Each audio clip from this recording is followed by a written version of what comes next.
নমস্কার, পাক বিচিত্রা সকলকে স্বাগত জানাই। আমি আজ আপনাদের চিকেন দিয়ে রেশমি কাবাব করে দেখাবো। এটি বানানো খুবই সহজ। আমি যেভাবে বানালাম আপনারাও সেভাবে বানিয়ে খাবেন, দেখবেন খুব ভালো লাগবে। আমার রেসিপিটি কেমন লাগলো আমার কমেন্ট বক্সে অবশ্যই কমেন্ট করে দিবেন, আর পাশে থাকার জন্য ধন্যবাদ। আজ আমি আরেকটি নতুন রেসিপি আপনাদের সামনে নিয়ে হাজির হয়েছি, রেশমি কাবাব। তার জন্য আমি এখানে 500 বোনলেস মাংস কিমা করে নিয়েছি। এখানে শামরিচ নিয়েছি 1 চা চামচ, জিরা ভেজে গুঁড়ো করে নিয়েছি 1 টেবিল চামচ, চা চামচের 1 চামচ ধনে গুঁড়ো, চা চামচের হাফ চামচ গরম মশলা গুঁড়ো, 1 টেবিল চামচ রসুন পেস্ট, চা চামচের 1 চামচ আদা পেস্ট। এখানে দুটো মিডিয়াম পেঁয়াজ আমি ভালো করে জলটা ঝরিয়ে নিয়েছি। ফ্রেশ ক্রিম নিয়েছি 3 টেবিল চামচ। আমি নুন মেখে, আবার বলে দিচ্ছি, পেঁয়াজটা নুন মেখে রেখে দিয়েছিলাম 5 মিনিট, তারপর একটা কাপড়ে ভালো করে জলটা নিগড়িয়ে নিয়েছি। বাদাম ভেজে গুঁড়ো করে নিয়েছি 2 টেবিল চামচ, নুন পরিমাণ মতো।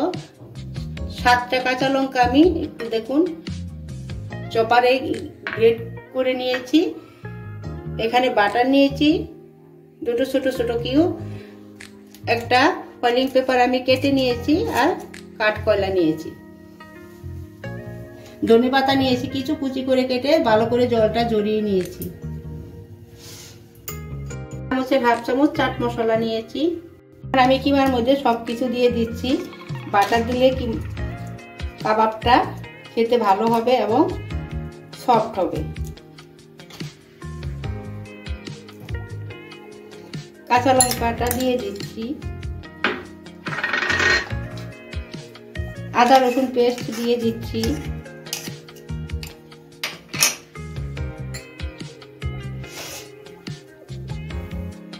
গরম মশলা, ধনে, জিরে, চাট মশলা দিয়ে দিলাম। চামচে 4 ভাগের 1 ভাগ আমি নুন দিয়ে দিচ্ছি, পেঁয়াজ দিয়ে দিচ্ছি,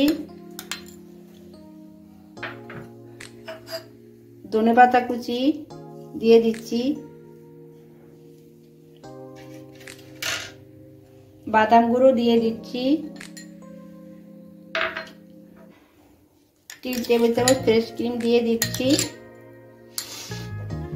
এখনো সব কিছু আমি 10 মিনিট হাতে ভালো করে মেখে নিব। আমি রেশমি কাবাব বানানোর জন্য কিমাটা 10 মিনিট মেখে নিয়েছি। এখন আমি একটা ফ্রাইং পেপার দিয়ে দিচ্ছি। কড়াইটা আমি জ্বালিয়ে দিয়ে দিলাম।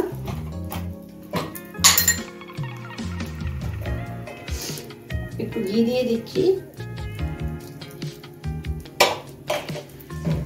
এখন আমি ঢাকা দিয়ে 2 মিনিট রেখে দিব, এতে সুন্দর একটা ফ্লেভার আসবে। দেখুন আমি 2 মিনিট ডোয়াটা দিয়ে দিয়েছি। এখন এটা আমি তুলে ফেলে দিচ্ছি। এখন আমি ঢাকা দিয়ে 1 থেকে 1.5 ঘন্টা নর্মাল ফ্রিজে রেখে দেব। দেখুন আমার 1.5 ঘন্টা হয়ে গেছে। এখন আমি রেশমি কাবাব বানানোর জন্য শেপ দিয়ে নিব।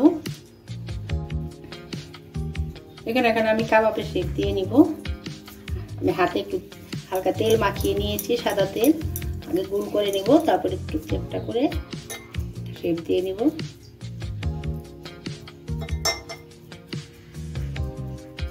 দেখুন আমার হয়ে গেছে। এভাবে সবগুলো বানিয়ে আমি দেখাচ্ছি। দেখুন আমি কাবাবের শেপ দিয়ে নিয়েছি। এখন আমি কাবাবগুলো ভেজে নেব। দেখুন একটা নন স্টিক প্যানে আমি সাদা তেল দিয়ে কাবাবগুলো ভাজার জন্য গরম করে নিয়েছি। এখন আমি কাবাবগুলো ভেজে নেব মিডিয়াম ফ্লেমে। আমি কাবাবগুলো দিয়ে দিচ্ছি। আমি 2 পাশ উল্টে পাল্টে ভেজে নেব।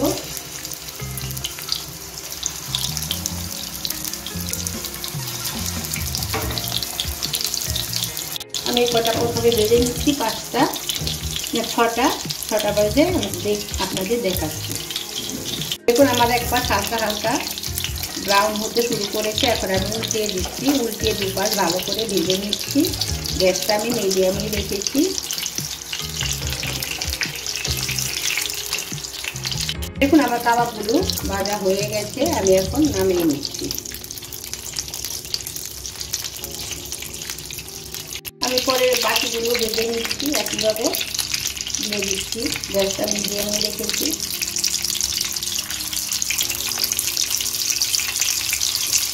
দেখুন আমার রেশমি কাবাব তৈরি হয়ে গেছে। দেখুন আমার রেশমি কাবাব তৈরি হয়ে গেছে। আমি যেভাবে বানালাম আপনারাও বানিয়ে খাবেন, দেখবেন খুব ভালো লাগবে।